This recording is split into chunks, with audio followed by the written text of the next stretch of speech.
Bien, ya está con nosotros nuestro invitado anunciado en esta segunda parte del programa, el ex Contralor General de la República, Fuad Curi. Buenas noches, Fuad, y bienvenido al programa. Muchas gracias, Oscar, por la invitación.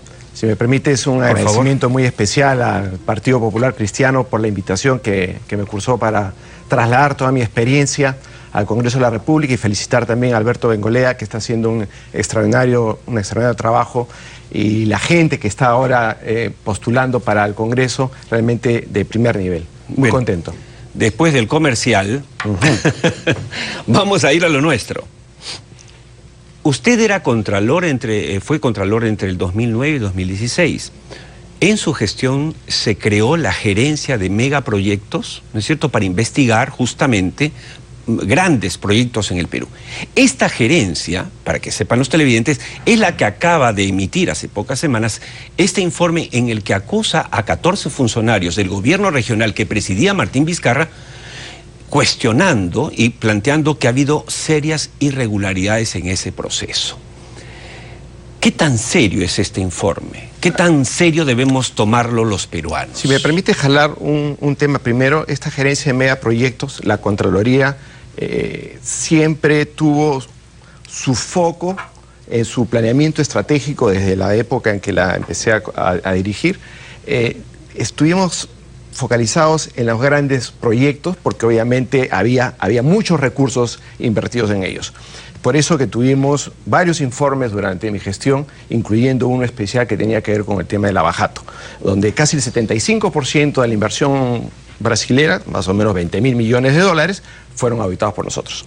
Regresando al tema que nos ocupa, el hospital de Moquegua, esta gerencia de megaproyectos ha encontrado una serie de irregularidades, tanto que una serie no, 2 o 3 irregularidades que han sido de conocimiento público y que ha causado este movimiento en el ambiente político y económico. Sí, lamentablemente los hallazgos, como se les llama, se han encontrado 2 o 3 irregularidades bastante serias. Una tiene que ver con... Sí, por favor. ¿No? Yo he leído el informe y la verdad es que estoy impresionado porque no se cuida la Contraloría no da vueltas, es directa. Lo que ocurre, Oscar, es que los pasos que han tomado son pasos que van contra las normas vigentes. Por lo tanto, la conclusión es que vaya a la Procuraduría para que se inicien las investigaciones pertinentes en el ámbito penal. ¿Qué ha ocurrido? El primer tema que llama la atención: se otorgó un adelanto directo, se llama adelanto directo al contratista, de acuerdo al contrato, a las bases del contrato, que había que darle 24 millones de soles, si no me equivoco. Sí, sí. Y esos 24 millones de soles tenían que ser aprobados, tenían que ser entregados al momento de que el expediente técnico, es decir, donde el contratista entrega... Uno de los 2 expedientes técnicos, porque el actual ministro de Transportes y Comunicaciones, entonces gerente general, ha asegurado que sí había un expediente, el expediente 1, para el primer hospital de contingencia. Pero este adelanto tenía que ver con el expediente técnico que se aprobó el para hacer... Esta fecha es importante, 29 de diciembre del 2014, porque ahí viene la segunda derivada del proceso. Entonces, si se adelantó un año faltando al contrato, ahí hay una primera irregularidad. No, tremenda, si fuese un año de adelanto. Pero perdóneme, pero yo he escuchado la entrevista al ministro y el ministro asegura que no hay tal adelanto, que ese pago de 24 millones está sustentado en el informe técnico 1 del hospital de contingencia. Y que de alguna manera se está tergiversando y confundiendo con el informe técnico 2. Repito las palabras del ministro, no las hago mías. Está muy bien. Las repito. Yo le hago caso al informe de la Contraloría. La Contraloría, como bien dijo un excongresista en estos días, tiene profesionales muy capaces, y antes de evacuar un informe de la magnitud que lo evacuado, seguro lo han revisado unas 250 veces, por mi experiencia te lo digo. Claro. Y el cuidado profesional que deben de haber seguido es milimétrico. Repito, lo que también me he enterado del informe, que se adelantó un importe de 24 millones de soles cuando las normas, las bases donde concursaron los demás, porque es importante decir que fue un concurso internacional. Sí. Las bases decían que se otorgaba un año a la firma del expediente técnico, y no fue así. Entonces... Claro, fue UNOPS la que llevó adelante, entiendo, el concurso. Entonces, ¿sabe, con sinceridad, ¿sabe lo que me resulta extraño? Si fuese como dice el informe, no lo cuestiono, sino es una reflexión, compartir un pensamiento.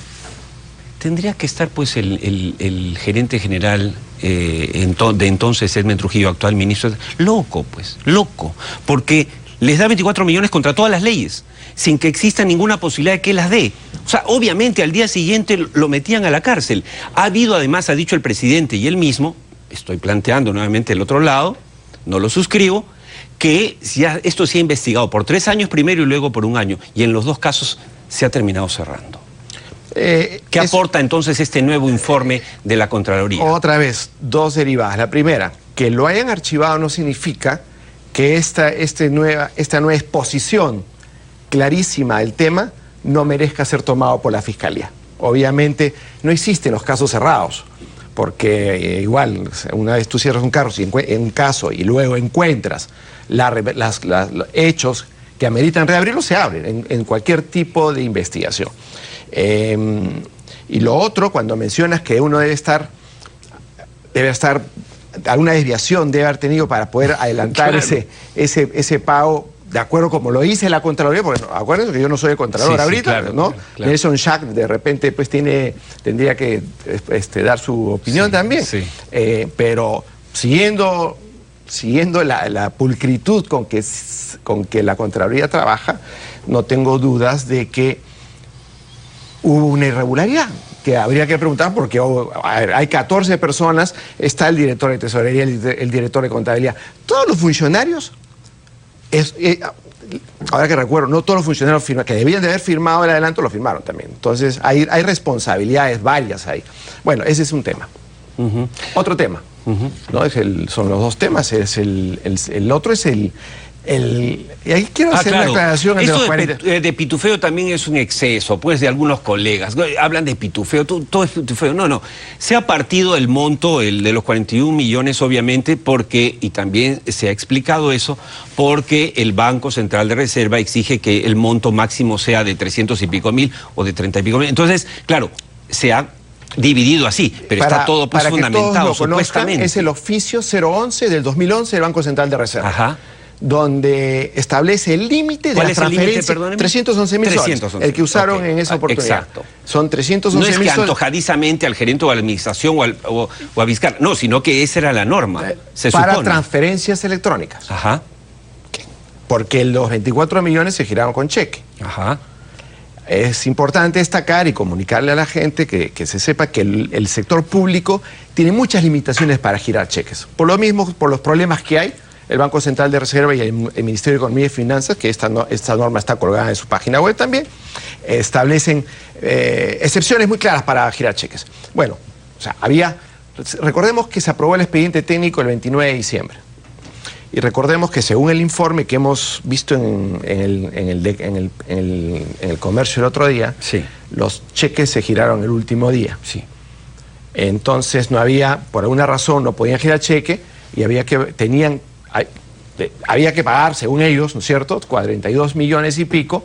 Entonces dividieron en 333 y le salió la cifra de 311, ¿no es cierto? Así es. Pero no es pitufeo, es la norma que el Estado ha puesto para transferencias electrónicas. Y ahí la pregunta obligada al ex Contralor General de la República es, en su ejercicio, para no irnos atrás ni adelante, ¿usted diría que es frecuente que los alcaldes y gobernadores regionales, específicamente en estos cargos, cuando están terminando sus mandatos, aceleren algunos pagos para que las obras que han empezado sigan caminando?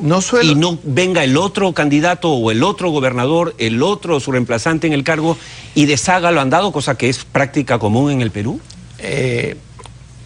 Es una muy buena pregunta, Oscar, y se lo voy a explicar a tu audiencia. No es ilegal que en el último día del mandato de un titular se hagan todos los pagos que se requieran hacer dentro del marco de la ley.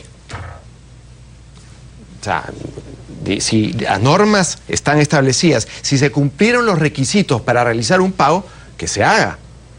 O sea, eso no es un problema. Está muy bien, pero la pregunta mía, y le agradezco la respuesta, es muy buena, pero la pregunta mía era por otro lado más bien, ¿es frecuente, es normal, es común que al final de los mandatos de los alcaldes se den estos casos en que se terminan haciendo pagos que se han demorado meses? Bueno, eso lo conocemos todos los ciudadanos de a pie. ¿O es una excepción a la regla el caso Moquegua? Todos los ciudadanos de a pie vemos que en los últimos meses de la gestión de los alcaldes empiezan a romperse las pistas, las veredas, ¿sí? Eso es real.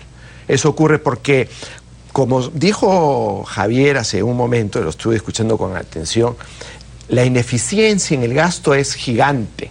La capacidad de los gobiernos locales, las municipalidades, las regiones, la capacidad, el expertise que tienen es muy bajo. Por lo tanto, en esta gestión, esta nueva gestión de alcaldes y gobernadores regionales han demorado en ejecutar los 8 o 9 meses, porque el nivel del gasto es muy bajo, producto que otro problema que tiene el Estado es que entra un nuevo titular y sacan a todos. ¿Y a quién traen? Perdónenme, pero traen a los amigos. Y los amigos no saben, pues entonces se van preparando.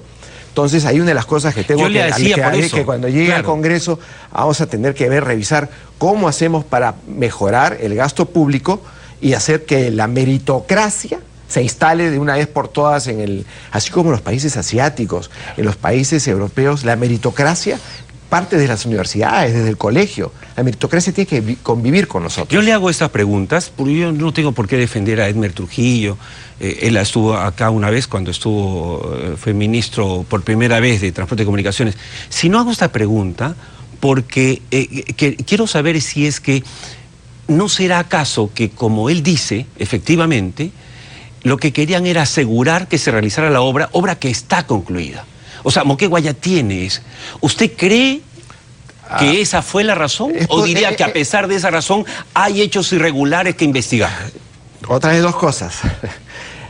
Puede tener razón, pero hace un momento dije dentro del marco de la ley. Entonces la observación de la Contraloría sobre el pago de los 42 millones de soles no debieron de haberse hecho porque no reunía las condiciones legales para hacérselo. Es decir, no tenían las condiciones para hacer ese pago de adelanto de materiales no estaban dadas de acuerdo a los términos de referencia, de acuerdo a las bases del contrato, por lo tanto, debió esperarse, no debió pagarse. Nos está ganando el tiempo. Una última pregunta, pero creo que es para la cereza en la torta de esta conversación tan interesante. Yo le agradezco mucho, además, esta labor de docencia que termina haciendo en el programa para nuestros televidentes de todo el país. El procurador Amado Enco, muy entusiasta, ya dijo que debería incluirse en la investigación, que no está incluido, al actual ministro de Transportes y Comunicaciones, ex gerente general. Y casi insinúa que también al presidente. ¿Eso es posible? De acuerdo, voy a responderte como es Contralor General de la República. El documento que ordena el ex gerente general de la región le pide a su gente que proceda de acuerdo a ley. Por lo tanto, la Contraloría no incluye al gerente general. ¿Por qué? Porque nosotros, la Contraloría, sigue los procedimientos establecidos. Quien va a determinar si hay o no responsabilidad es cuando se incorporen dentro de la investigación penal que va a hacer la Fiscalía las otras herramientas que no tiene la Contraloría. Es todas las herramientas que tiene para la investigación penal. Él como procurador tiene puede hacer esa aseveración, pero tiene que investigar si hay una relación o no hay una relación directa entre los pagos. ¿No? Lo sabrán cuando uno de los 14 pueda decir algo más de lo que ya sabemos. Veremos. O sea que esta historia recién comienza. Recién comienza y gracias por la invitación y quiero saludar a todo tu público e invitarlos a tener que miren al Partido Popular Cristiano como la opción del equipo, ese partido que juega limpio. Y estamos todos convencidos de que sí se puede hacer un congreso donde nos enfoquemos dentro de la doctrina social cristiana, centremos al ser humano en las decisiones políticas, sociales y económicas, que es lo que nos llama a nosotros para poder hacer un cambio de cara en el Congreso de la República. Señor Curi, muchas gracias por haber estado con gracias. nosotros y mucha suerte, obviamente, en la elección que se viene. Gracias. Quédese conmigo.